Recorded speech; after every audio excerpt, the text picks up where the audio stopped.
بسم اللہ الرحمن الرحیم۔ ناظرین کرام، شعبہ تعلیم نہ صرف پاکستان بلکہ پوری دنیا میں تعطل کا شکار ہے۔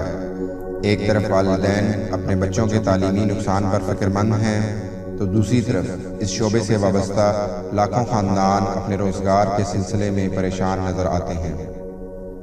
پچھلے تقریباً 6 ماہ سے نہ صرف تمام تعلیمی ادارے بند ہیں بلکہ بورڈ کے امتحانات بھی ملتوی کیے جا چکے ہیں۔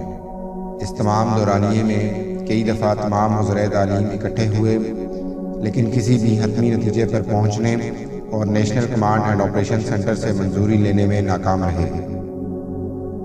8 جولائی کو تمام وزرائے تعلیم کے اجلاس میں کئی اہم نکات پر اتفاق کیا گیا، جن میں تعلیمی اداروں کو SOPs کے مطابق کھولنے، امتحانات کا انعقاد وغیرہ شامل تھے۔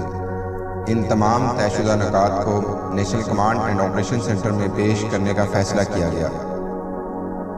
9 جولائی کو national command and operation centre میں کئی گھنٹے تک جاری رہنے والے اجلاس میں ان نکات کے تمام پہلوؤں پر غور کیا گیا۔ طلباء، اساتذہ کرام اور والدین کو درپیش مسائل کا تفصیلی جائزہ لینے کے بعد کئی اہم فیصلے کیے گئے، جن کا اعلان وفاقی وزیر تعلیم نے کیا۔ اس کے مطابق تمام تعلیمی اداروں کو 15 ستمبر کو کھولنے کے لیے مرحلہ وار اقدامات کا اعلان کیا گیا۔ اجلاس میں 15 جولائی سے تعلیمی اداروں کو نئے داخلے اور تعمیر و مرمت کی غرض سے کھولنے کی تجویز پر اتفاق ہوا۔ تمام تعلیمی ادارے 20 جولائی تک SOPs جمع کرانے کے پابند ہوں گے۔ وفاقی وزیر تعلیم کے مطابق تعلیمی اداروں کو انتظامی دفاتر پہلے کھولنے کی اجازت دی جائے گی۔ عید الاضحیٰ کے بعد یا اگست کے مہینے میں تمام تعلیمی ادارے اساتذہ اور عملے کو بلا سکیں گے تاکہ حفاظتی انتظامات یعنی SOPs کی پریکٹس کی جا سکے۔ اس سلسلے میں تمام صوبے تاریخ اور وقت کے تعین کا اختیار رکھتے ہیں۔